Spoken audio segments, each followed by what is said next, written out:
వచ్చినాం. ఈసారి ఇవ్వకపోతే కొడంగల్కి వస్తాం చెప్తున్నా. మళ్ళీ నిరుద్యోగులను ఎందుకు ఆపారో నాకు అర్థమైతలేదు. శాంతియుతంగానే చేసుకుంటామని చెప్పినాం కదా, అనిపిస్తే పెడుతున్నారు అక్రమంగా. ఇంకేం చేయాలి? మేము శాంతియుతంగా ధర్నాన్ని పెట్టుకున్నా ఇది కూడా అవకాశం ఇవ్వకపోతే ఇంక మేము ఏం చేయాలి? 2 లక్షల ఉద్యోగాలు పోనీ మేనిఫెస్టోలో ప్రకటించిన ప్రకారం రాహుల్ గాంధీ గారు చిక్కడపల్లి లైబ్రరీకి వచ్చి ఛాయ్ తాగి మరీ చెప్పిన నోటిఫికేషన్లు ఎక్కడున్నాయి? మరి ఇక్కడ వికారాబాద్కి వస్తారు ఆయన. మళ్ళీ ఒక్కసారైనా తెలంగాణలో కాంగ్రెస్ గవర్నమెంట్ గెలిచిన తర్వాత మళ్ళీ నిరుద్యోగుల్ని కానీ స్టూడెంట్స్ని కానీ కలిసే ప్రయత్నం చేసిర్రా? తర్వాత సరే ఆయన బిజీ ఉన్నారు, ప్రధానమంత్రిని అవ్వడంలో బిజీ ఉన్నారు అనుకుందాం. సరే ఇక్కడ విద్యాశాఖ మంత్రిని అడుగుతున్నాం. ముఖ్యమంత్రి జోలికి మేము పోం, మాకు అవసరం కూడా లేదు. విద్యాశాఖ మంత్రిని అడుగుతున్నాము. విద్యాశాఖ మంత్రి గారు, మీరు నిజంగా మీకు చాలా చిత్తశుద్ధి ఉంది. మీరు చాలా నిరుపేదం నుంచి మీరు చిన్న స్థాయి నుంచి ఈరోజు విద్యాశాఖ మంత్రిగా ముఖ్యమంత్రి స్థాయికి వెళ్ళిర్రు. మరి నిరుద్యోగుల కష్టాలు మీకు ఎందుకు పడతలేవు? ఒక స్టేట్మెంట్ ఇచ్చేసి నిరుద్యోగుల రుణం తీర్చుకున్నారు మీరు. 2 లక్షల ఉద్యోగాలు ఎక్కడున్నాయి? సరే మేమేమన్నా సరే ఇంకా నోటిఫికేషన్లు లేట్ అవుతాయా అంటే అది చెప్పరు. త్వరలో త్వరలో త్వరలో. ఏంది త్వరలో? నోటిఫికేషన్లు అడిగితే త్వరలో, ఏజ్ రిలాక్సేషన్ అడిగితే త్వరలో, ఏది అడిగినా త్వరలోనే. త్వరలో అనే మాట మీ డిక్షనరీలో ఎక్కడి నుంచి దొరికింది మీకు? ఈ త్వరలో అన్న పదానికి స్వస్తి పలకండి. మా నిరుద్యోగుల ఆవేదనను ఇప్పటికైనా గుర్తించండి. జూన్ 2కి డెడ్ లైన్ విధించినాం మేము. జూన్ 2కి ఎందుకు? మేము నిజంగా సంతోషంగా తెలంగాణ ఆవిర్భావ రాష్ట్ర దినోత్సవాన్ని జరుపుకోవాలా లేదా? ఒకటే చెప్పండి. ఆ రోజు కూడా తెలంగాణ రాష్ట్రాన్ని ఎందుకు తెచ్చుకున్నాం రా బాబు, ఈ తెచ్చుకొని పరిశాన్ ఎందుకు అనే విధంగా జరుపుకోవాలా? తెలంగాణ రాష్ట్రాన్ని తెచ్చుకున్నది ఎందుకు? నీళ్లు, నిధులు, నియామకాలు ఎక్కడున్నాయి? 30 లక్షల మంది నిరుద్యోగులకి సగమైన నియామకాలు ఇస్తున్నారా మీరు? సరే ఎన్ని ఇస్తున్నారు? 2 లక్షల ఉద్యోగాలు అన్నారు. పోనీ అవైనా ఇస్తున్నారా? ఏడాదిలోపే 2 లక్షల ఉద్యోగాలు అన్నారు. ఏడాది బాయ్, 2వ ఏడాది బాయ్, 3వ ఏడాది కూడా వచ్చాయి. ఇంకెప్పుడు ఇస్తారు? మేము ఛాలెంజింగ్గానే విద్యాశాఖ మంత్రిని కలుద్దాం అనుకొని మేము ప్రయత్నాలు చేస్తుంటే మీరు మాకు ఆ అవకాశం కూడా ఇవ్వట్లేదు. చిన్న పిల్లల్ని కలుస్తున్నారు, ఇంటర్మీడియట్ పిల్లల్ని కలుస్తున్నారు, గురుకుల పిల్లల్ని కొంతమందిని కలుస్తున్నారు. మరి నిరుద్యోగుల్ని కలవడానికి మీకు ఏమవుతుంది? ఏం బాధ అవుతుంది? విద్యాశాఖ మంత్రి గారు, మీరు అనుకుంటున్నారేమో ఏమవుతుందిలే, ఎలక్షన్ ముందు నోటిఫికేషన్ ఇద్దాం, ఆ తర్వాత ఏదైతే అది అవుతుంది అని. ఇంత గోస పెడుతున్నారు కదా మమ్మల్ని, మాకు చెప్పుకునే అవకాశం లేకుండా చేస్తున్నారు కదా. ఇంకా మిమ్మల్ని మీ ఆ కుర్చీలో కూర్చొని ఇస్తామా మేము? ఇంకా మళ్ళీ విద్యాశాఖ మంత్రిగా ముఖ్యమంత్రిగా ఉండామనుకుంటున్నారా మీరు? ఏమనుకుంటున్నారు అసలు? 2 లక్షల ఉద్యోగాలు అని చెప్పేసి మమ్మల్ని మోసం చేసి ఈరోజు ఒక్క నోటిఫికేషన్ కూడా ఇవ్వకుండా టీజీపీఎస్సీ ద్వారా ఒక 2000 పోస్టులకి నోటిఫికేషన్ ఇస్తామంటున్నారు. వయోపరిమితిని ఒక్క 1 ఇయర్ వ్యాలిడిటీ పెంచి ఇస్తారా? 1 ఇయర్. ఈ 1 ఇయర్లో మీరు నోటిఫికేషన్లు అన్ని రకాల నోటిఫికేషన్లు ఇస్తారా? మీరు మీ వల్ల అవుతుందా?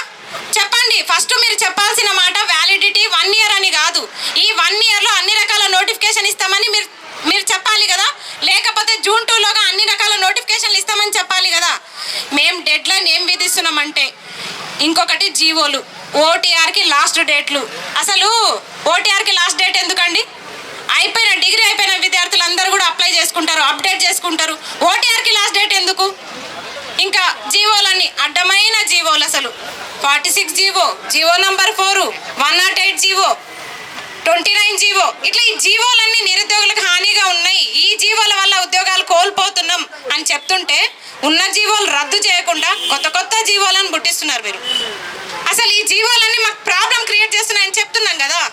ఉద్దేశం ఉందా లేదా మాకు జూన్ 2లోగానే తెలియజేయాలి. లేకపోతే జూన్ 2 రాత్రి 12 గంటల వరకు చూస్తాం. ఒకవేళ జూన్ 2లోగా మీరు ఉద్యోగాలు ఇవ్వని పక్షంలో జూన్ 3 రోజు మీరు పరిణామాలు ఊహించలేరు. మరో తెలంగాణ ఉద్యమాన్ని తలపించే విధంగా మేము చేస్తాము. నిరుద్యోగ ధూమ్ధాంలు, నిరుద్యోగ రాస్తారోకాలు, నిరుద్యోగుల వంట వార్పులు అన్ని నిరుద్యోగుల పేరిట జరుగుతాయి. ఒకవేళ మీరు పర్మిషన్లు ఇవ్వకపోయినా, మీరు పర్మిషన్లు ఇస్తేనే తెలంగాణ ఉద్యమం జరగలేదు, మీరు పర్మిషన్లు ఇస్తేనే తెలంగాణ ఈరోజు రాష్ట్రం ఏర్పడలేదు. మీరు పర్మిషన్లు ఇవ్వకపోయినా ఈ రోజు కూడా ఈ ఉద్యమాన్ని ఎవరు ఆపలేరు. మళ్ళా చెప్తున్నాం, అల్టిమేటం జూన్ 2 వరకు అన్ని రకాల నోటిఫికేషన్లు ఇవ్వాలి. ఇవ్వకపోతే ఖబర్దార్ చెప్తున్నాం. గత సంవత్సరం మీరు నోటిఫికేషన్లు ఇవ్వకనే జూబ్లీ హిల్స్ దాకా వచ్చినాం. ఈసారి ఇవ్వకపోతే కొడంగల్కి వస్తాం చెప్తున్నా. కొడంగల్కి వస్తాం నిరుద్యోగుల మందిరం.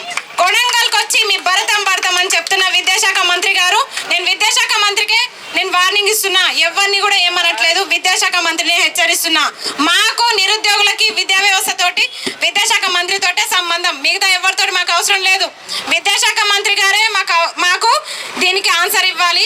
విద్యాశాఖ మంత్రి గారు మీరు ఏం చెప్తారో ఈ సభ తర్వాత ఇక్కడ 10 మంది ఉన్నారా, 20 మంది ఉన్నారా, 100 మంది ఉన్నారా సంబంధం లేదు. ఆ 100 మందిలో 10 మంది గొంతుక ఏంది, వాళ్ళ ప్రశ్నలు ఏంది, మీరు ఇచ్చే దానికి సమాధానం ఏందో మాకు తెలియాలి. మేము నిజంగా కొడంగల్ వరకు వచ్చేటట్టు చేసుకోకండి, మీ ఇంటి ముందుకు వచ్చేటట్టు చేసుకోకండి. ఇంకొకటి ప్రతి ఎమ్మెల్యేలకు కూడా చెప్తున్నామండి, మీరు మా వల్లనే గెలిచిరు కదా, మేము తిరిగితేనే గెలిచిరు కదా, మరి ఈరోజు గుర్తొస్తలేరా నిరుద్యోగుల గురించే మాట్లాడదాం, ఎందుకంటే సభ అదే కాబట్టి. నిరుద్యోగులు అధిక పాత్ర వహించి మీకోసం కష్టపడితే ఈరోజు మీరు ఎమ్మెల్యేలుగా ఉన్నారు. మీరు ఇంకో 2.5 సంవత్సరాలు ఎమ్మెల్యేలుగా ఉంటారు. మరి నిరుద్యోగులు గుర్తొస్తలేరా మీకు? ఏం పెంచిరు? ఏజ్ రిలాక్సేషన్ పెంచినాం అంటున్నారు. ఒకసారి ఆలోచించండి నిరుద్యోగులారా, 1 ఇయర్ పెంచిరా, 44 ఇయర్స్ పెంచిరా? 1 ఇయర్ వ్యాలిడిటీతో ఇచ్చిన ఆ జీవో, కొనసాగిస్తున్న జీవో 1 ఇయర్ పెంచినట్ట, 44 ఏళ్ళు పెంచినట్ట? ఎవరి కోసం ఆ జీవో 1 ఇయర్ వ్యాలిడిటీ పెంచారు? అంటే మీ పీరియడ్ అయిపోయే వరకు ఆ జీవోని పెంచుకున్నారా మీరు? ఎవరికి కావాలి 1 ఇయర్ వ్యాలిడిటీ? మీరు చెప్పినట్టు ప్రతి సంవత్సరం 2 లక్షల ఉద్యోగాల నోటిఫికేషన్లు విడుదల చేసి మీరు 1 ఇయర్ ఇచ్చినా, అసలు ఏజ్ రిలాక్సేషన్ ఇవ్వకపోయినా ఎవరం అడగం. 3 సంవత్సరాల నుంచి నోటిఫికేషన్ లేదు ఈ ప్రభుత్వం వచ్చిన తర్వాత, అయినా ఇవ్వట్లేదు ఎందుకని చెప్పేసి మేము అడుగుతుంటే పెంచుతాం త్వరలో ఏంది త్వరలో? విద్యాశాఖ మంత్రులకు మేము చెప్తున్నాము, ఇప్పటికైనా కళ్ళు తెరవండి. నిరుద్యోగులకు ఇచ్చిన హామీలను మీరు వెంటనే అమలు చేయండి. జూన్ 2 లోపు అన్ని రకాల ఉద్యోగ నోటిఫికేషన్లు విడుదల చేయాలి, అన్ని జీవోలని రద్దు చేయాలి, మెగా డిఎస్సి జంబో నోటిఫికేషన్ ఇవ్వాలి. పక్క రాష్ట్రాలు ఇస్తున్నాయి, మీకేం రోగం వచ్చింది? విద్యాశాఖ మంత్రి గారు కొంచెం నిద్రల నుంచి మేల్కొని అప్పుడు విద్యావ్యవస్థలో ఏం జరుగుతుందో తెలుసుకోండి. ఫస్ట్ నిద్రావస్థలో ఉన్న విద్యాశాఖ మంత్రికి ఈరోజు హెచ్చరిస్తున్నాం, దయచేసి ఇప్పటికైనా నిద్రలో నుంచి మేల్కోండి నిద్రసింహ. ఎందుకంటే నిరుద్యోగులు చాలా అన్యాయం అయిపోతున్నారు తెలంగాణ రాష్ట్రంలో. ఇది ఏమంటారు, అన్ని వ్యవస్థలో ఏ రాష్ట్రం ఫస్ట్ ఉంది, ఏ రాష్ట్రం ముందంజలో ఉంది అని అంటే, ముందంజలో ఉన్నది నిరుద్యోగంలో తెలంగాణ రాష్ట్రమే. తెలంగాణ రాష్ట్రం ఎందుట్లో ఫస్ట్ ఉంది, దేంట్లో అధికం ఉంది అంటే ఒక నిరుద్యోగంలోనే. ఎవరన్నా చదువుకునే పర్సంటేజ్లను లేకపోతే కొన్ని పథకాలు సాధించడంలోనూ ముందుంటారు, కానీ తెలంగాణ రాష్ట్రం ఏంటంటే నిరుద్యోగంలో ఫస్ట్ ఉంది. కాబట్టి విద్యాశాఖ మంత్రికి మేము చెప్తున్నది ఏంటంటే, విద్యాశాఖ మంత్రి పదవికి మీరు న్యాయం చేయలేకపోతే పక్కనున్న వాళ్ళు ఎవరికన్నా మంత్రులకన్నా ఎవరికన్నా ఇవ్వండి, దయచేసి దానమన్నా చేయండి. అన్నీ మీరే పెట్టుకొని వేరే వాళ్ళకి ఇస్తే మొత్తము ఇది చేస్తారు, అందుకే నా దగ్గర జాగ్రత్తగా పెట్టుకున్నా అంటే అది పెట్టెలు పెట్టి తాళం వేసినట్టే ఉంది పరిస్థితి. ఇంకెన్ని రోజులు అట్లా పెట్టుకుంటారు మీరు?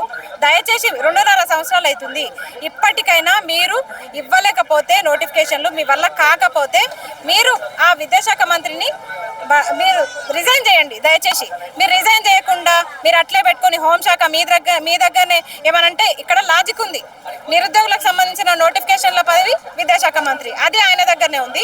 ఒకవేళ నిరుద్యోగులు ఏమన్నా రివర్స్ అయితే అరెస్ట్ చేసే హోంశాఖ మంత్రి కూడా ఆయన దగ్గరనే ఉంది. ఇట్లా ఎంత ఇబ్బంది పెట్టిరండి. ఈరోజు ఒక సభ పెట్టుకున్నాం మేము పర్మిషన్ తోటి సభ పెట్టుకుంటే కూడా ఎంత డిస్టర్బెన్స్ అంటే, ఎక్కడ నిరుద్యోగులను అక్కడ ఆపేసారు. చిక్కడపల్లిలో పోలీసు గాలింపై, అక్కడ దిల్సుఖ్నగర్లో పోలీసుల మొహరింపై, ఎక్కడ చూసినా పోలీసులు ఆపేస్తున్నారు. అసలు ఎందుకు ఇంత దానికి? నేను ధర్నా చౌక్ ఎత్తేసిన, ధర్నా చౌక్లో ఫ్రీగా మీరు ఏమన్నా స్వేచ్ఛగా ప్రకటించవచ్చు, ఫ్రీగా మాట్లాడవచ్చు, స్వేచ్ఛగా బతకొచ్చు, ప్రజాస్వామ్య రాష్ట్రం నాది, ప్రజాస్వామ్య పాలన నాది అని ఈ ప్రగల్భాలు ఎందుకు? చేతగాని మాటలు బంద్ చేసి ఫస్ట్ మీరు ధర్నా చౌక్ను మీరు క్లోజ్ చేసేయండి. ఎందుకంటే మా వాయిస్ కానీ మా ప్రాబ్లమ్స్ కానీ మీకు వినే ఓపిక లేదు. మీరు ధర్నా చౌక్ని క్లోజ్ చేసేయండి. దయచేసి క్లోజ్ చేయకుండా పర్మిషన్లు ఇచ్చినట్టే ఉంటుంది, పర్మిషన్లు ఇచ్చి మళ్ళీ ఇబ్బంది పెడుతున్నట్టే ఉంటుంది. ఇక్కడ ఏమనుకుంటారు అసలు? మీరు ఆపితే ఆగేటోళ్ళు అనుకుంటారా? ఇంత నిర్బంధంలో కూడా ఇంతమంది నిరుద్యోగులు వచ్చిర్రు ఇక్కడికి. ఎందుకు వచ్చిర్రు? వాళ్ళ ఉద్యోగాల కోసం, నా కోసం వచ్చిర్రు ఏమన్నా? వాళ్ళ ఉద్యోగాల కోసం వాళ్ళు వచ్చిర్రు. ఇది దృష్టిలో పెట్టుకొని ఎవరి జీవితాలకి వాళ్ళు ఖచ్చితంగా వాళ్ళకి మీరు భరోసా కల్పించాలి. కాబట్టి అది మీ బాధ్యత. నిరుద్యోగుల వల్ల గెలిచిరు మీరు, అది గుర్తుందా మీకు? నిరుద్యోగుల వల్ల గెలిచి ఈరోజు ఆ మాట మర్చిపోయారు. అసలు విద్యాశాఖ మంత్రి గారు ఉస్మానియా లైబ్రరీకి వచ్చింది మర్చిపోయారా? చిక్కడపల్లి చిక్కడపల్లి లైబ్రరీకి వచ్చి మర్చిపోయినా? అసలు ఎక్కడ పోయింది మీ బుద్ధి? బుద్ధి మనం మందగిచ్చిందా మీకు? లేకపోతే ఏజ్ ఎక్కువైపోయి బుద్ధి పనిచేస్తలేదా మీకు? ఇంకెన్నిసార్లు చెప్పాలి? అందుకే చెప్తున్నాము, జూన్ 2 ఖబర్దార్, జూన్ 2 వరకు చెప్తున్నాము. తెలంగాణ ఆవిర్భావ రాష్ట్ర దినోత్సవాన్ని మేము సంతోషంగా జరుపుకోవాలి. మీరు ఇట్లే మమ్మల్ని ఇబ్బంది పెట్టి, జీవోలు ఇట్లే పెట్టి, మీరు నోటిఫికేషన్లు ఇవ్వకుండా ఇబ్బంది పెడితే మాత్రం జూన్ 3 రోజు మీరు అసలు ఎక్స్పెక్ట్ చేయలేరు. ఎందుకంటే ముందే చెప్తే మీకు సహకరిస్తే మీరు మమ్మల్ని చాలా ఇబ్బంది పెడుతున్నారు. కాబట్టి జూన్ 3 రోజు ఏం జరుగుతుందో చూడండి. మీ ఇల్లు ముట్టడిస్తామా, లేకపోతే మీ ఆఫీసులు తగలబెడతామా, లేకపోతే ఏం చేస్తామో మాకే తెలియదు. నిరుద్యోగులకు మీరు ఇచ్చిన హామీలు నెరవేర్చాలి. ఇవ్వని పక్షంలో ఎంత దాకైనా పోతామని నేను తెలియజేస్తున్నాను.